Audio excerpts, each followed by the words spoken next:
Welcome to Behind the Helm. We are so happy you're here with us. The show features myself and Petty Officer Dowden. We work together in Indiana as Navy recruiters. We created the show with the intention to help bring together the past, present, and future personnel of the military to help build a better understanding of what it's like to actually be a part of it.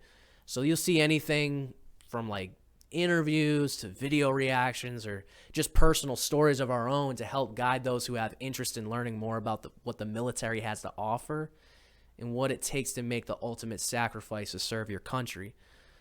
This podcast can be found on Apple, Spotify, YouTube, and live on Facebook every Thursday at 4 p.m. And that's facebook.com/behindthehelm. So don't forget to like, share, and follow the show so you never miss out on an episode. And thank you to everyone here who supports us. Enjoy. Episode 28. 28. That's a 2, followed by that racetrack. Yes. Welcome. Snowman. Welcome to another episode Behind the Helm. If this is your first time here, finally, it's good to see you. Glad Have you're a here. seat. Maybe Or next to stand. some friends who have been here for maybe 28 weeks. If that's the case, it's good to have you back. I'm sure that seat is settled in at this point. Probably left an imprint in there. Absolutely. Peterson. Fields, perhaps. Fields. Chief Harkins. Yes. Yes. Yeah, most definitely. So another week, right? Another fantasy win. Just saying. But take a quick minute. Make sure if you're here, you smash that like button. Share this feed. Get other people watching. It's going to be a fun one today. We're going to talk about, well, I'm not going to tell you just yet, but just know that you can see it live right now. Derail us as if we don't do that ourselves. Or you can watch it later here on Facebook. But remember that tomorrow at 4 p.m. we also are on YouTube, Spotify, and Apple Podcasts. So make sure you check that out as well. Maybe you want to download it, listen to it a little closer on your drive or something. Or you just want to watch it again in our post-cut version on YouTube. So make sure you do that. Smash that like button. Comment down below today, too. We'd really like to get some outside opinions and questions today if we can during this one. I think it's going to be a good one. I think it would be good. So, yeah, if you guys have questions, please do not hesitate. Don't hesitate. If you have input, don't hesitate, right? Pertinent questions. So, another week, another homage to pay to this Eagle. I think I'm going to do it this time. Our good friend, Staff Sergeant Hilton with the Marines. He's been on here a few times. 2 or 3 now. He's leaving in December. He's out. He's going back to Lejeune. Camp Lejeune. Yeah, to go do his infantry business. Go do his Marine stuff. And I want to make sure that he is able to leave his mark as if he hadn't in this area. Yeah, he's a character. But we want to make sure that he can leave his mark on this table. Yeah. So if you guys didn't know, Marines are Department of the Navy, so we are a proud parent of a Marine. That's right. So That's right. if you guys can see that, yeah. We are a team, one fight. Our hospital corpsmen are their medical staff. We still work very closely together. They're on certain ships with us, which is talk about a little bit more today, but definitely proud parent. Yeah. I think I might shed a tear when Hilton leaves. I could. Maybe. I could. Spent a lot of time with that. He just guy. comes in here I don't think people understand. I don't know if it's everywhere. So if you're a recruiter out there, let us know. But we've always worked really closely with the other recruiters. That's why we've had the Air Force recruiter on here. That's why we've had Army recruiter on here, the Marine recruiter. We all cohesively. I think sometimes people come in and tell us stuff they don't think that we talk to each other, but we really do, and we work really closely together because I think at the end of the day we're all here for the same reason. That's to help people. And sometimes it's the Army's not right or the Navy's not right, Marines, and we want to help people change their lives for the better. Definitely. So most definitely I think Staff Sergeant Hilton, has been one of those quintessential people that's really kind of helped pull us through. Yeah, definitely. The last year with everything going on, and I know we've helped each other out with different things. He's helped out some people that weren't future sailors yet, that needed, some help losing weight, and he said, have him come to my PT too. We do. We work very closely together, so it'd be rough to see him go. Yeah. So today we're gonna talk about life at sea. Yes. The Navy. Yes. It's not a job. It's an adventure. Yeah. Hey, thank you for the share there. Life at sea is one that has many, well, not many, a lot of misinformation in this area, this landlocked area of Indiana. I think even not landlocked, though. I don't think they've ever seen a sea. Yeah, I will. They can't tell see you, a sea from here. Hey, this is true. This is real true. When I was stationed in Virginia, right, my mother brought my grandmother out to Virginia. Yep. And my grandmother had traveled. They'd go different places, whatever. That was the first time she'd ever seen the ocean, because she grew up here. This is where she was. So, it is very possible. But I think just, we've done life on a destroyer, kind of went over the carrier. But we haven't really just talked about, like, what is life like at sea? Because there's just a misconception about that, right? If I join the Navy, I'm just going to be stuck out in the middle of the ocean, right? Wrong. I mean, there are jobs that never go out to sea, that you may not. But, if you want to travel, that's how you're going to do it. So what is that like? What are the misconceptions of that? What can you expect? What are things that we've experienced? We've been on 2 different ships while we did those. You were on a carrier. I was on a destroyer. And that kind of changes that dynamic as well. Mm-hmm. So we want to kind of dive into that and, like, maybe get some stories out there. Yeah, for sure. And so I think we'll start, like, how much time have you spent at sea? How long have you been in the Navy now? I've been in the Navy. It'll be 11 years this December. Wow, really, 11? Yeah, I know. Oh my God, time flies. That means we have a combined. I mean, I'll be 7 years in February. Now we're old enough to, like, join the military. Yeah, 18 years of experience. 18 years of experience. If I only had 18 years and was retiring in 2. Mm. I've been in the Navy 11 years this December. Mm-hmm. My specific job had a long training pipeline, so actually I was in between, like, different schools for almost 2 years before. It was like 20 months. Mm-hmm. No, a little more than that before I even got to my first command, my first ship. And I spent 4.5 years on a U.S. Navy destroyer, the USS Cole, DDG 67. And of that time, I never really added it up. You threw out a number, like, but I would say, it was less than 50% of that time was at sea, or maybe right about, let's say 50%, if you added it all up and looked at it. Because I left the ship a little early. We're going to dry dock to come to recruiting. Normally it'd be 5 years for me. Mm-hmm. So let's say 4.5, and probably about half of that, not all at once, one like 2 years, 2 years and a quarter at sea, and then it was in and out. So probably about half that time. Okay. For me, I did a 3-month underway, mm-hmm. right? Cruise is what they might call it. Cruise. Around South America, and we did some training for pilots and stuff. We were the only carrier out in Norfolk for a while, so there was a lot of training and stuff that we had to do. We had to help them out. So I think in total, my ship went in the yards. We went RCOH. It's the longest dry dock period that you could possibly have. It's 5 years long. Yeah, because it's dry dock. It's actually, like, out of the, like. Yeah. So, I got back from that 3-month underway in 2016, and then all of 2016 we probably spent, like, total time.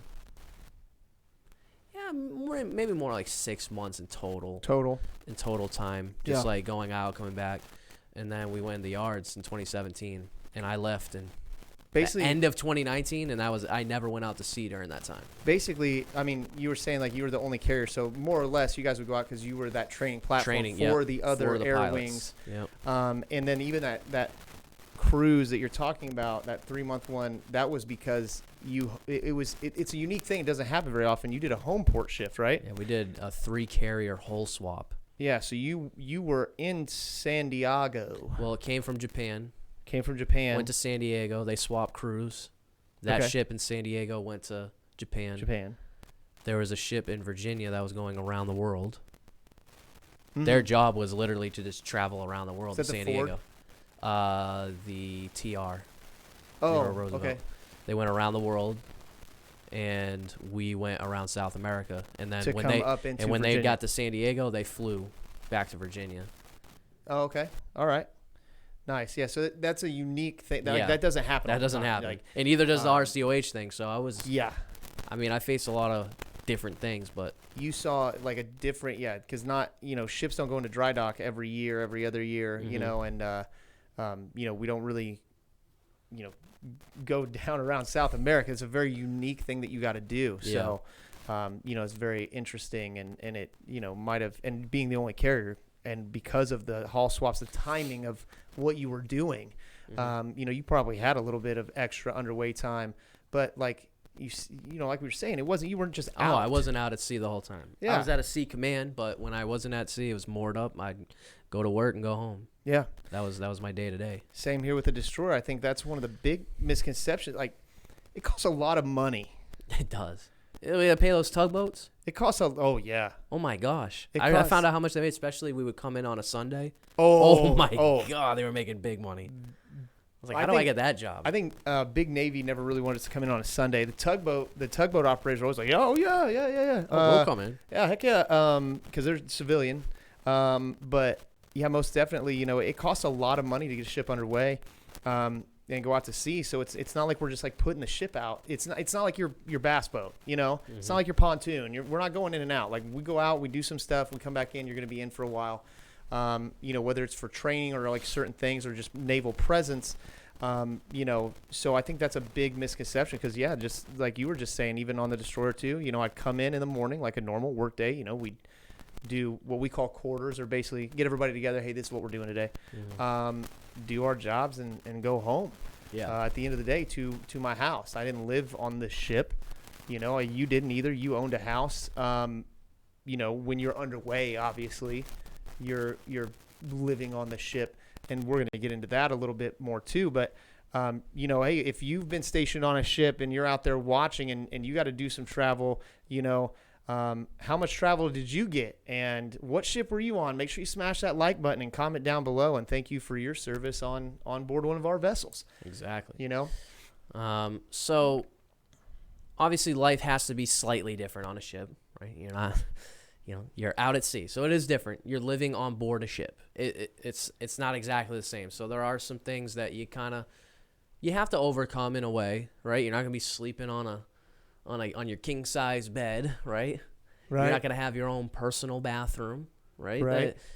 You're gonna be living with people. Sure. All right. So, kind of wanted to get into just like what are those living situations kind of like, and a lot of times it can be a little daunting because I'm sure people have seen pictures and they're like, "Wow, that's what you sleep on. That's where you guys live at." Oh, man. Like, and it when you first see it, I can understand how you might be like, yeah, nah, homie, that ain't me. I ain't doing that. And I'll tell you, when I saw it, I mean, that's kind of what I thought for a second. Same. We kind of want to show you what we're talking about here, right? So I loved it though, and when I can't wait to talk about this. When you live on a ship, right? If you're enlisted, you live in the berthing, and your situation will look kind of like this, right? So, of course, our pictures here. Let me drag that. Let's drag us over for this. For this yeah, we're all the way over here now. Oh. So, dang it. These are our racks, is what they call it. So, each of these racks, and actually this one's a little bit different because these ones don't lift up. All right, so they have racks that lift up. Those ones do. These do not lift up. Those ones do not. Right, so you have 1, 2, 3, right, and this is called a 6-pack right here. Why is it called a 6-pack? Because there's 6 racks, right? And you share that with people who usually work in the same department as you. So these are going to be your, like, co-workers. At least for me, that's how it was. There was an engineering berthing, and usually all the electricians' mates slept in the same area, and the MMs slept in their area, and all of that. You sure those aren't coffin racks? That's awfully deep. I don't think so. Well, I mean, I'm saying coffin rack, and everybody's like, why? Because you're a coffin. No. It's called a coffin rack. Like, this one may not be it, because there are some that don't, what we call trice up. But a coffin rack is called a coffin rack because it lifts. It right? lifts up, yeah. And you have storage in there. You have can a tell lock on it. See, there's no lock. Yeah. So what they have is they have a bunch of extra lockers. See how they lockers, have these lockers here, right? And then they have these lockers back there. That's where you keep all your gear. And when they have ones that don't open up, you have a big one. A big one, yeah. So what we would do with our coffin racks, and it's a lot of storage. I mean, you'd be surprised how much stuff you can get in there. And then if you had a coffin rack, you had like basically think school locker, right? Mm-hmm. It's like a half locker. Yeah. See, so that one there is triced up, and it's really deep. And you can, you store a ton in there, and then you also then have your stand-up locker where you can hang stuff in as well. Mm-hmm. And it is, like you were just saying, it is daunting. Like when I first got there, it was very daunting, but I tell you what, I loved it. Some of that sleep you get on there is incredible. So it's hard to describe because, you're living on a ship. Like, how are you going to be able to sleep on there? You're sleeping with a bunch of people, whatever. So you have these curtains, right? You close it. It gets pretty dark. Mm-hmm. And the ship literally rocks you to sleep. Oh, my gosh. I made sure that the rack that I was in, because a destroyer has a tendency to rock port and starboard, left and right, right? Mm-hmm. So that mine was facing forward and aft. And I would literally get in my rack, and you have these hurricane straps. And that's like if it's really, really bad weather and you're out, so that you wouldn't get thrown out of your rack. But I had them up all the time. I had a sleeping bag, and I would kind of lay into these straps, and it's like sleeping in a hammock. Mm-hmm. Like, it was great. The mattress itself is the same as a college dorm mattress. It's a twin XL, like extra long. Yeah, it's longer. So you have a light in there and a plug, so you can, plug in your phone or whatever, media player. I mean, I had Velcro on my phone. People had tablets and stuff, because you watch movies like laying in your rack, and they had a little fan. So it was, I didn't think it was bad. It really felt like my personal space. Like, it really was like my spot. For sure. Like, you love to get to your rack. Oh. Like that. Like, there isn't a person on the ship that doesn't love getting to their rack. I'll tell you that. No one's like, oh, I gotta go to my rack. Nah. So that's your very personal space. Yeah. And then we're gonna talk about some other things too, where you do more stuff. But that's only you. Mm-hmm. Nobody else is there, and it's And you make it your own. Like you said, you have the Velcro thing. Some people for my phone. Some people do some pretty creative stuff to like make their space mm-hmm. more what's the word I'm looking for? Functional. Yeah, and unique and just for them. And like you could see, so the bottom and the middle rack, obviously you have the rack on, like, think bunk beds. Mm-hmm. But like you said, I never was on a top rack. I was on a bottom, and then as I got, I was there a little longer, I was in the middle rack. Yeah. But you were on a top rack, and you guys could see like that's open. There's not a top to it. You see like the cableways and stuff. But I know, like you were saying, it was nice because you could like set up and like have places like you could set up and like play a game on your laptop or mm-hmm. whatever. So I thought that the sleeping conditions were fine, and people are most of the time pretty respectful. I mean, at night, the lights are off. It's red light. It's not like people are being super loud. They're being mm-hmm. quiet. They understand, because mm-hmm. we all live there. We all take care of it. And we'll let you know. Like, if somebody's acting up about it, trust me, we're going to let you know. Oh, you're going to know. Hey, be quiet. Hey. Yeah. Get away. Have that conversation over there. Yeah. Yeah, if that does arise, trust me. Hey, I'm sleeping in. Yeah. So, next would be like, okay, where do you guys eat? What does your eating situation look like? So this is kind of what you're gonna expect, right? So you'll have, there's 4 seats to each table. Some of them it's 6. Some longer ones. Yeah, longer ones. And for me, we had 4 bays to eat at, 4 mess deck bays. It's called the mess decks. Just mess deck. Think school cafeteria. The mess decks, it's like where you sit and eat. I think this might be a good picture too. You have salad. You have like your salad bar. Oh, look what they're doing here. I mean, they're making theirs look.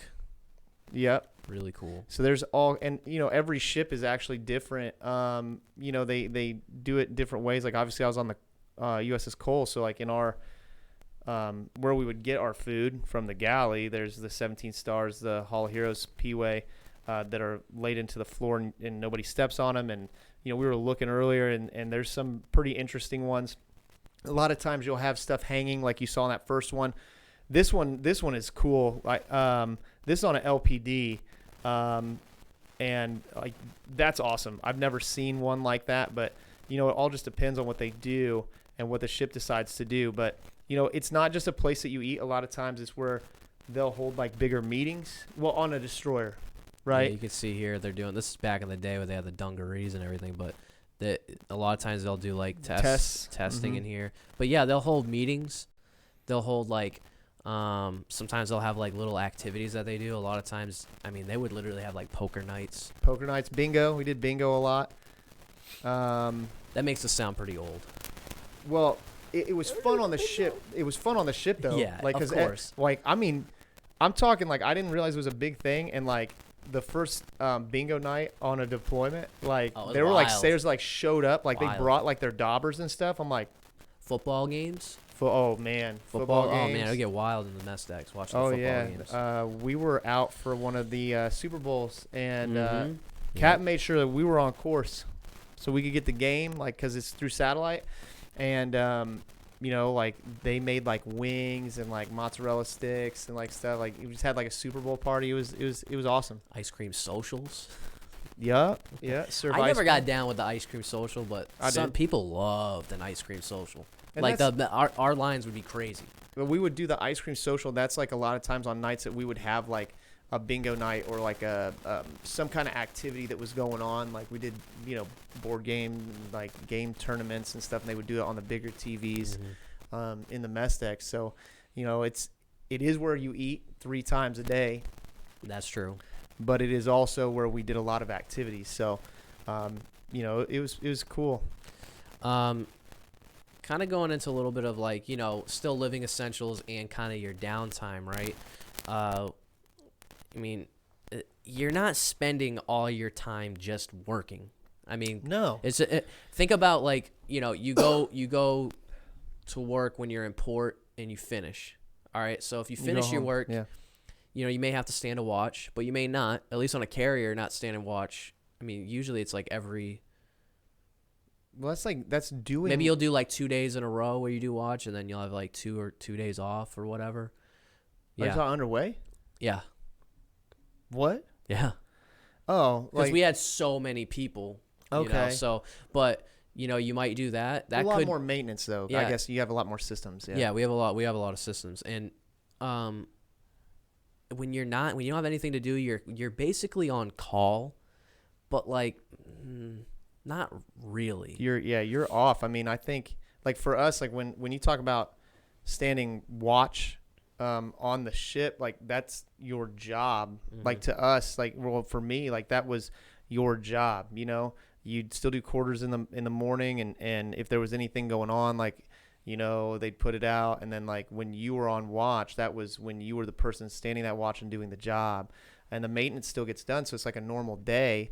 But like when it was done, it was done. Like we've watched some videos and stuff where they've said like, out to sea working 20-hour days. Like, oh, come on. Yeah, like absolutely. I mean, you might have a system that goes down where maybe you do that or something like that because you are on call and like, you got to keep it going. But I mean, yeah, I had a lot of downtime underway, a lot of time to like do school because we do college out to sea.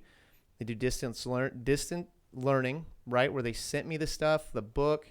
I had a disc like where I had to watch some videos, do some research online because we have the internet.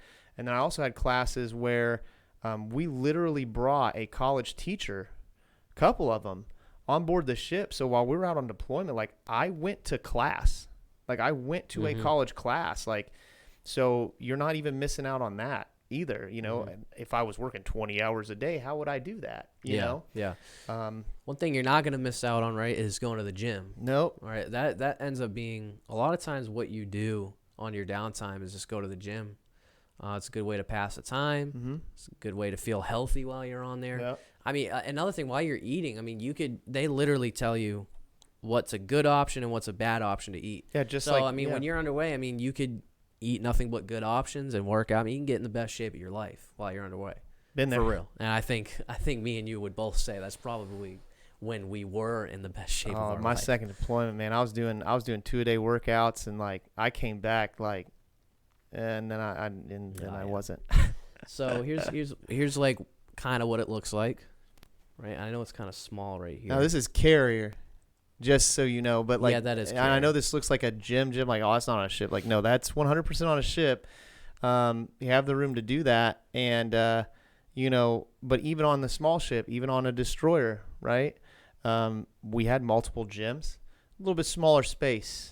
Yeah. So that's why we had multiple, but you have less people, so you don't need as much. You know, I know that we still had treadmills, ellipticals, bikes, row machines, even on a destroyer. And I know obviously on a carrier you do. And there's always pictures of people working out on like the carriers where they're running, like on, you know, where it's almost like outside where they have the treadmills and stuff. Is that in the hangar bay when they do that? This is seaside right here. Yeah, so this is seaside. You can do rowing row machines.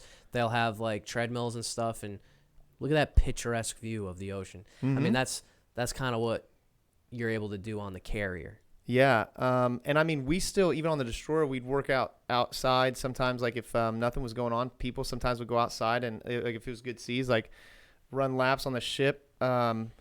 And some people brought like some of their CrossFit stuff, and they were doing CrossFit type stuff like outside, you know. So you definitely have the opportunity. Like you're not gonna like miss out on being able to work out. No, it's on you.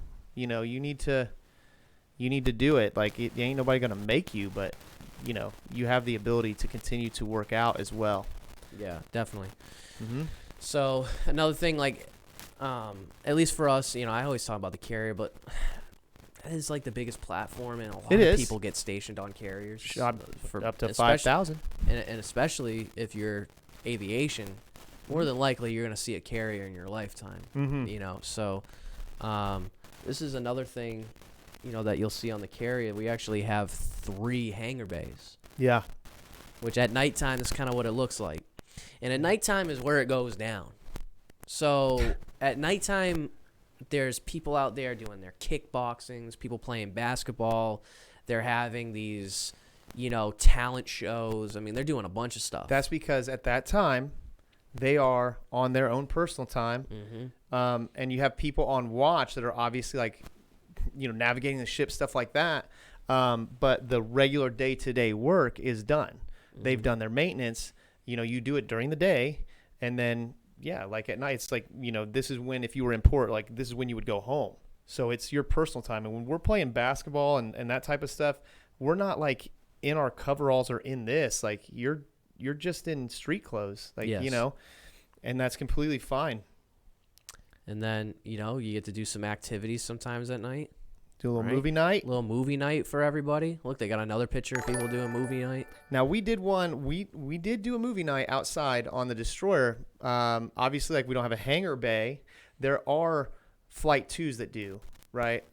It's a smaller hangar bay, but we would they had like a projector sheet that they would put up, and like we would set out on the flight deck outside, kind of like that. That's obviously, well, this is in port somewhere. That's not on, but like kind of like that, where we would, you know, we did movie night outside a few times as well. Yeah. But on top of that, we're playing movies. Actually, you just brought up a good point. Like, we're playing movies and have TV channels while we're out to sea the entire time. Oh, yeah, it doesn't stop. So when we have the right signal, we're getting like AFN, which is the Armed Forces Network, and a couple other TV stations. But, you know, the real cool thing is that we get movies before anybody else does. They send it out to the ships, and they're actually special coded. They have to go in a special player, so it's not like I could go like take it and, you know, and then like old movies are constantly like sending us new movies and old movies and like all kinds of movies. And literally, I know on our ship it was big for our captain that we had 3 different channels that they played movies on, and they would put out the updated movie list, and you could literally call the IC shop and be like, hey man, after this movie's over, could you put on this and then they had like a certain schedule as well. And 24 hours a day, there were movies playing on those channels. And I can tell you that in my workspace, that maybe I had some good IC friends, and maybe I had the TV hooked up in my space, and then brought a cord and hooked it up in the front of the space. So in our space, we had 2 independent TVs where we could like watch movies like in our space, so we didn't have to be on the mess decks or in berthing, because in the berthing you have a lounge too, right? Like, you have couches and like a bigger TV. We had them in our space. Our space was a locked space, so only certain people had the code to get in there. So we didn't have to worry about like just random people being in there. And when we were on watch, like, we would chill in the space and watch movies. I brought my Xbox. People brought their PlayStations. Like, we would play Xbox, PlayStation. I brought my guitar. I have that Rocksmith game, right, for bass and guitar. And I brought those, and like we would stand in the back, like when we were on our personal time, and play guitar and stuff. And there's, I mean, man, like, I had my laptop, and the best part was, of course, all legal movies that we all owned. Yeah. You go out to see, you bring an external hard drive, because you trade movies. Like, I have a ridiculous amount of movies now because of that. You know what I mean? So, like you have all your personal stuff. You know what I mean? Including personal food, stuff like that. Dry goods, right? Yep. People send you mail. People will send you mail like from home, like my parents did. Even friends did, family. My grandma like sent me a bunch of stuff. Thank you. Food stuff, like, because sometimes you just want, like, we had a ship store, and you could get stuff, but sometimes you want like this or that. And I will tell you, probably my best friend, Amazon. Yes, ladies and gentlemen, Amazon delivers in the middle of the ocean. You bet they do. And Muscle Farm. When we got stores on board and like the mail, bro, it's just like stacks and stacks of Amazon boxes on the mess decks as they sorted it out by division. Like, oh yeah. Yeah, for sure. And, before we get into, this thing I was going to talk about during this podcast, communication is something that it doesn't stop when you're on the ship. You don't lose communication with everybody of the outside world. You can talk to your family members on the computer. You can talk to them on the phone. There are pay phones on board. There's ways to dial out possibly. And then, you can email them. I mean, there's a lot of ways to stay in touch with people, but what they can also do, they can send you stuff. We were talking about care packages, they can send you stuff there. They can, you can request like, hey, I need this. Yeah. And they don't have it here. Can I have it? Sure. They could send you stuff from back home. Hey, I forgot that shirt, and I really want to wear this shirt when I work out. Yeah. Yeah, they're sending you the shirt. Well, we didn't have payphones. I know you. So you guys, obviously, you have so many people. Yeah, there is. I will tell you that on the destroyer I was on, I can tell you where there is a payphone, but it's not even hooked up. So we have multiple lines out and like phones, like not in your space, but like you go into like a couple different spaces, and you could call home, and like you're saying on the computer. And what he means by that is like email. I used to be on Facebook, like Facebook on my watch, like. Sometimes the signal wasn't that great, where like you're not getting like the full Facebook as they keep adding stuff, but like you would put in the mobile version, and like I'd be like chatting on Facebook back home to people. You had communication pretty much everywhere you went every day. That doesn't stop. It's not like you're just gone. You're on the ship doing it. And so, yeah, 100%. Like, that's how you knew. How do you think we got Amazon? Like, we ordered it online, on our Amazon accounts. I made wish lists and, like, of things that I wanted. And, like, that's how my grandma would know, too. She'd go on there and be like, oh, like, and she'd probably, like, send it to me. Like, yes. Yeah. So, we had someone reach out to us, actually, the owner of this company called Lulu's Liberty. Yep. And Lulu's Liberty is... Are you going to do their jingle? I don't think there's a jingle. Oh, there's a jingle. Don't create a jingle right now. Oh, dang it. Yeah, don't do that. But I will. It's a subscription box specifically designed for women in uniform. Mm-hmm. So I believe like you could buy it for yourself. I'm sure you could. You could buy it for yourself if you're somebody who's active duty on deployment or wherever you may be. But they also sponsor service members, and if you're out there and you want to support the military, specifically women in uniform, you could buy these boxes, and the owner actually creates them in her home, and she sends them out to wherever they're supposed to go. This is kind of what their website looks like. They have certain mentors. These are women in the Navy who hey, I know that one. Yes, yeah, DC-1 Veronica Scott, right? So they just talk about their time in the Navy and or whatever branch they may be in. Usually it's Navy, because this was created by somebody who was in the Navy. Yep. It's just a way for women in the Navy to connect, because there's not a lot. There's not a lot of women in the military. I mean, I would say that there's a lot more now, but than there was before. It's a quote male dominant job. But I mean, especially in Navies, I mean, we're 100% equal opportunity. If you're female that can pass qualifications, you can go to SEAL school. They've done it. Lulu's Liberty, 100%. Did you ever get any care packages? I'd leave this up for a few, but like, did you ever get any just care packages, not from people you knew, but underway?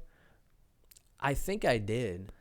I remember I got like stuff from like an elementary school. Yeah, they, like wrote. That's exactly what I was going to talk about. They made like pictures for us, and it says "Thank you for your service" and stuff like and that. And they drew on it and stuff. It was super cool. Like we got. So a lot of times, like sometimes people's parents, different officers' parents, or even enlisted parents, would get people involved, and they would put together like care packages, and they would send them, and we would just get a ton of them. And, depending on what it was, like they'd kind of like sort it out, or, it would come to certain divisions, or they would, parcel it out, and it would just have, like candy or treats in it, letters, decks of cards, socks, toothbrushes, just like stuff like that. Which, like socks, toothbrushes, stuff like that. Obviously we had on the ship you could buy, but now you don't have to buy it. And I think some of the coolest ones were getting like the letters and stuff from like elementary school kids that also don't know the difference between like soldier and sailor, and be like, thank you for your service, my soldier. And it was still cool. It was like really cool to like get that, especially when you're not, it wasn't necessarily like something that you were expecting to get. But this company, again, Lulu's Liberty, check it out. We'll make sure to post the links for it. They're on Facebook, Instagram, where you can sponsor and send it. This is specifically to celebrate women in the military, and you can, sponsor and send, and they'll send it, that they custom create it, put it together, send it. So these are care packages specifically designed and put together for women service members. Yeah. What a great cause. What a great thought. Yeah. Because like, although we're equal opportunity, let's be honest. You're married. I'm engaged. I know Claire, and I'm sure Danielle has different interests than you do. So sometimes I think when people think military, they send the same stuff, and it's nice to have that, probably like that little kind of feminine touch from other women that are putting this together to kind of say, hey, I see you, sister. So it's awesome. Lulu's Liberty. Make sure to check that out. Smash that like button. Make sure you comment down below if you've ever received a care package. What was your favorite one? What did you get that just like really kind of touched you from home? I got a little light up Christmas tree. I was gone one Christmas. Danielle, we put it in the thing. Danielle got us a basketball hoop. Oh, like the little Nerf one? Yeah, no, this was a legit one. Like metal, like the. But it was still small. Yeah, it was still small, but it was like a plexiglass. Like it was amazing. We played that every day. We broke it.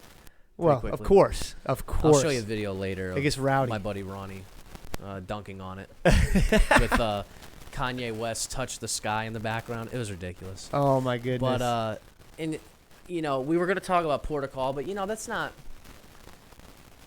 It's not really like your day-to-day ship life. That's just the added bonus, and we'll probably have a whole discussion about port visits and stuff like that, and what to expect when you're at a port visit and what you could do, where you could go. I think we could not today. We'll do a whole kind of port call episode one day, but I think the big thing to take away is even when you go out to sea, and it's like the length. So when you're different cycles that your ship's in, you may have to you'll know. It's not like it just happens. Like in advance, like, hey, we're gonna go underway. We're gonna be out for a week. We have to do this sea trial, or we have to do this training because these systems are made to be out at sea, and we have to stay certified. And you come back in. But like when you go out on longer underways or a deployment, you're still like our deployment's 6 to 9 months. You're not just out there for 6 to 9 months. Your presence, you're constantly moving, and you are pulling into ports normally like once every month, sometimes more. And that's when you get to visit these places, and that's how you travel. And it is a very interesting subject. I think that we could fill an entire episode on that, and I think we will. But just know that the lengths of underways are always different, and the longer ones, that's when they're longer because you're traveling to other places. But you're going to pull in and get downtime off the ship as well. So that is what we call a port call, port of call, a port visit. That's when you're getting to see those things. So that's gonna do it for this episode. Mm-hmm. I think you adapt pretty quickly to life underway, and you kind of make it your own. You can do it however you want. You can. Everyone does it differently. Yeah. And you really get to see how people live. Mm-hmm. And you get to find out some interesting things about how some people do things, and like, wow, I didn't even think about working out like that. I didn't think about how you made your rack, or how you do this or do that. And you meet people. You get. I want to use the word intimate, but somebody's gonna take it wrong. You get very. You're working. You are working and living alongside each other, so you get to know people very well.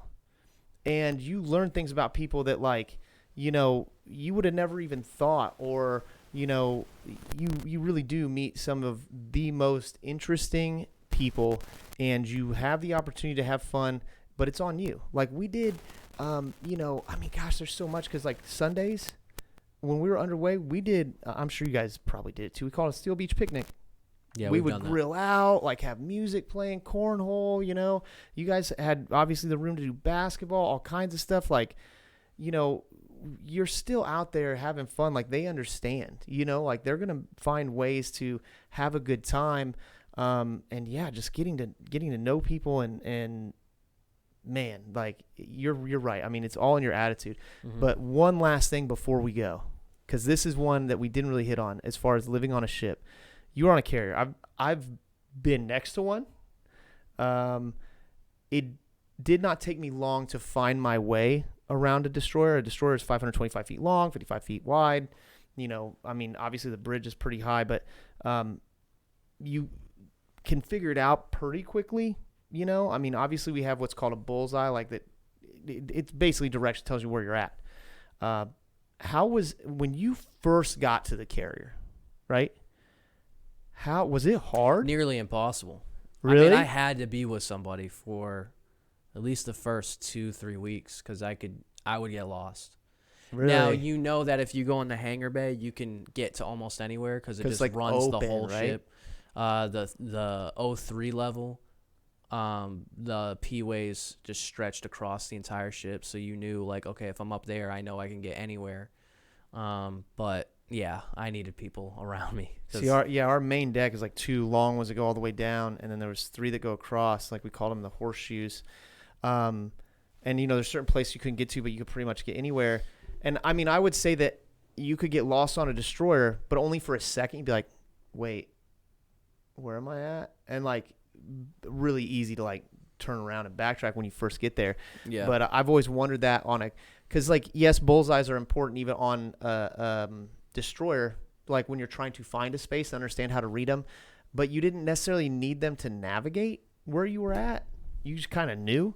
I would imagine that on a carrier that took you a minute. Yeah, it took me a while. And I'm sure you were stationed on that carrier how long? It was a little over 4 years. I was stationed 4.5 years. I can tell you that there is not a space on that ship that I had not seen, including like I had gear in the captain's cabin, so I like the captain's cabin, and like the wires ran through like his bedroom and stuff, like so like his actual like not his office but his like living quarters. So like I'd seen that. I would imagine that on a carrier you were there for 4 years. I bet you didn't even see half that ship, did you? No, I seen it all. Oh, electrician's mate. Yeah, I seen. You everything. had to. Yeah, I seen everything. Man, like I've been that's in so every cool. nook and cranny on that thing. Yeah, I know we already said we were going to end this, so now we will for the week. But like this, when we get to talking about stuff like that we've actually got to do, there's just so much. There really is, and that's like we said we were going to talk about port calls. Yeah, that's going to have to be an episode of itself. Yeah, definitely. But 100%, if you have questions about, being on a ship and Navy life or things at sea, or if you have a funny sea story that won't get you or somebody else in trouble, post it down below. And if you're listening on Apple Podcasts or Spotify, find us on YouTube and post that comment, because I'd love to read them. I love sea stories. There's so many funny ones, like you saying, breaking that basketball goal. I can't tell you how many chairs we flipped being silly, like sliding them across the floor, stuff that you're not supposed to do.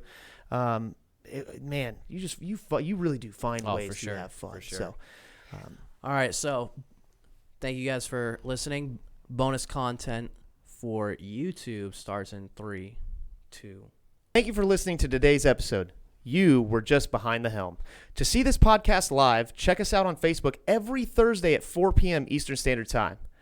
If you were listening to this podcast on Apple or Spotify, head on over to our YouTube page to see this show and extra content.